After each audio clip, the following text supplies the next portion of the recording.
विराट जी, आपका तो नाम भी विराट और काम भी विराट। नमस्कार आप सर।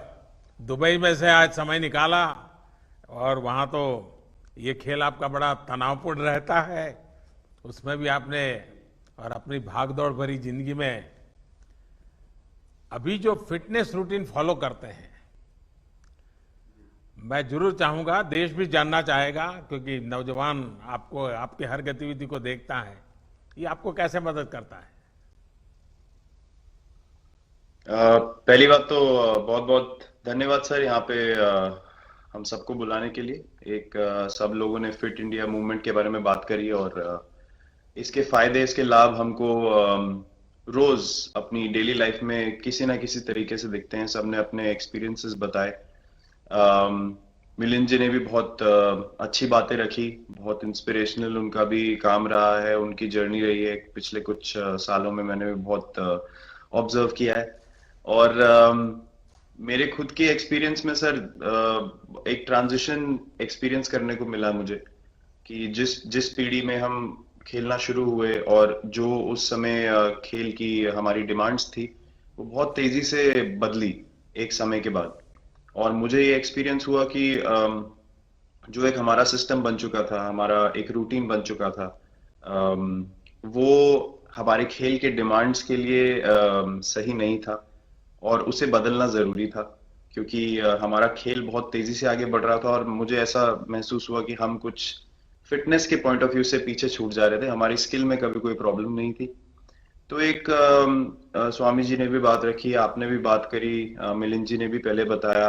एक जो सेल्फ रियलाइजेशन की बात है कि आपको खुद से रियलाइज हो कि मुझे क्या बदलना है अपने अंदर। तो मुझे वो एक समय पे खुद भी एक्सपीरियंस हुआ कि नहीं, फिटनेस जो है वो प्रायोरिटी होनी चाहिए। और अगर मैं आपको ऑनेस्टली बताऊं तो पहले खेल को अच्छा करने के लिए फिटनेस मैंने शुरू करी, लेकिन आज अगर प्रैक्टिस मिस भी हो जाए तो मुझे इतना खराब नहीं लगता। लेकिन अगर फिटनेस सेशन मेरा मिस हो जाए या एक्टिविटी मिस हो जाए तो मुझे ज्यादा खराब लगता है। तो इसके फायदे जो हैं तो सर वो सबसे पहले आपको ये जो नया मंत्र जगा, तो दिल्ली के छोले भटूरे का ही बहुत नुकसान हुआ होगा। बहुत ज्यादा सर। मतलब जो अभी हमने थोड़ी देर पहले बात करी कि हमारा जो नेटिव डाइट है, एक जिस रीजन से हम आते हैं उसका जो हम वो खाते हैं, उससे कभी मैंने कभी एक्सपीरियंस नहीं किया कि हेल्थ इश्यूज हुए हो या किसी को कोई बीमारियों का सामना करना पड़ा हो। मेरी खुद के एक्सपीरियंस में मेरी नानी, मैंने बहुत समय तक देखा, इतनी ज्यादा उम्र में भी उनकी हेल्थ हमेशा ठीक रही। हमेशा उन्होंने घर का सिंपल खाना खाया। तो मैं जब पला बड़ा तो शहरी खाना, मतलब बहुत ज्यादा बाहर का खाना होता था। खेलने कूदने जाते थे तो आते जाते बहुत सारी चीजें ऐसी खा ली कि जो हेल्थ पॉइंट ऑफ व्यू से अच्छी नहीं है। तो डाइट का भी एक बहुत बड़ा कंट्रीब्यूशन था, जो डिसिप्लिन नहीं था। तो वो फिटनेस, फिजिकल फिटनेस और डाइट दोनों चेंज करना पड़ा सर। उस उसकी वजह से ही चेंजेस आने शुरू हुए। और मैं इस चीज से इसलिए रिलेट कर पाता हूँ क्योंकि जैसे हमारे खेल में चेंजेस आए, आज की लाइफ की भी डिमांड्स बहुत ज्यादा हो गई हैं, बहुत हेक्टिक हो गई है लाइफ। तो अगर हम अपनी फिटनेस को उस पेस के साथ नहीं रखेंगे, सिंक में नहीं रखेंगे, तो हम पीछे छूटते चले जाएंगे। तो अगर हम लोग अपनी फिटनेस को नहीं इंप्रूव करते तो हमारे खेल में भी आज हम बहुत पीछे छूटते चले जाते हैं। क्योंकि आप सिर्फ अपनी स्किल पे डिपेंड नहीं कर सकते। आपका जो मेंटल स्ट्रेंथ है, वो आपका शरीर कितना तंदुरुस्त है और आपका दिमाग कितना तंदुरुस्त है, उस दोनों का एक कॉम्बिनेशन साथ में चलता है। तो अगर मेरा शरीर सपोर्ट नहीं कर रहा है जो मेरा दिमाग सोच रहा है, तो मैं जो करना चाहता हूँ मैं नहीं कर पाऊंगा। तो मुझे आपके ये छोटे सामने छोटे कैलोरी चेंजेस। कम करने का भी तो चैलेंज रहता होगा और इतना बड़ा काम करने का भी चैलेंज रहता होगा। उसको कैसे हैंडल करते हैं। सर मैंने अभी जो अपने अनुभव में मैंने ये चीज एक्सपीरियंस करी है वो ये है कि खाने के बीच में समय देना बहुत जरूरी है। हम लोग बहुत बार खाते हैं और फिर बड़ी मील के बाद वो छोटा छोटा खाते चले जाते हैं पूरा दिन। तो वो जो हमारा सिस्टम है, उसको कहीं प्रोसेस करने का मौका ही नहीं मिलता खाने को, और रात तक हम खाते चले जाते हैं। तो मैं जब छोटा भी था तो 11:30 12 बजे डिनर हो रहा है, उसके बाद मीठा खा के एकदम सो गए। कुछ एक्टिविटी नहीं, कुछ उसके बाद वॉक नहीं। तो आई थिंक ये छोटी छोटी चीजें जो है जो बहुत मैटर करती हैं कि आप अपने अंदर के सिस्टम को भी कितना समय दे रहे हैं उस खाने को प्रोसेस करने के लिए जो आप खा रहे हैं। तो उसके लिए अवेयरनेस बहुत जरूरी है कि आप किस वजह से कर रहे हैं। आप अपने आप को ओवरऑल फिट रखने के लिए कर रहे हैं या फिर सिर्फ वेट लॉस के लिए कर रहे हैं, जैसे अभी रुजुता जी ने बोला। तो प्रायोरिटी बहुत जरूरी है अपने दिमाग में कि आपकी इंटेंशन ठीक होनी चाहिए, फिर अकॉर्डिंगली आपके रिजल्ट्स भी वैसे ही आएंगे बाहर। मैंने सुना है कि इन दिनों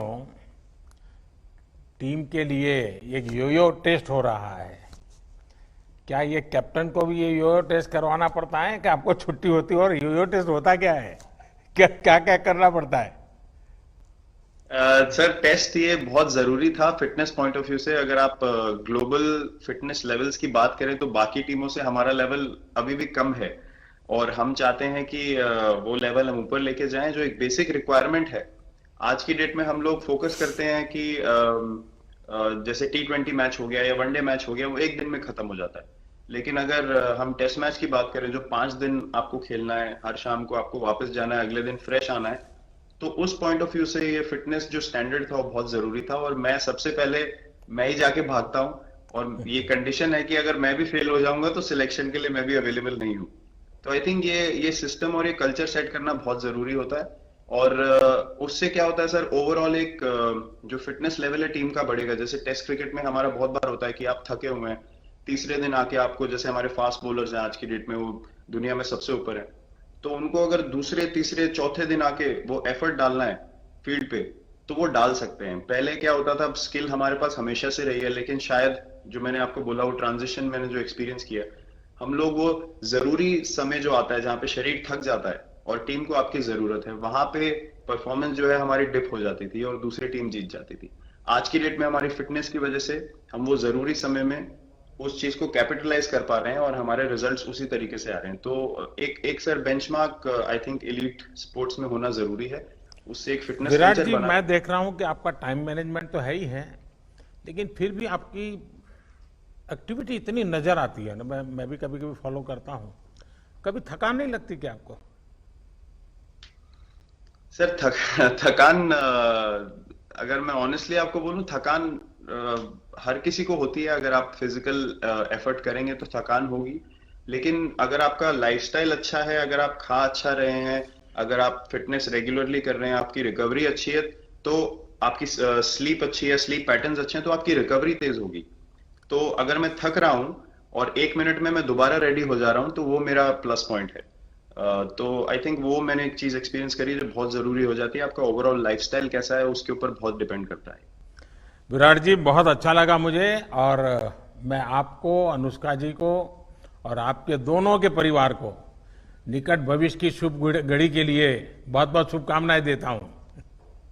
धन्यवाद sir, thank you so much.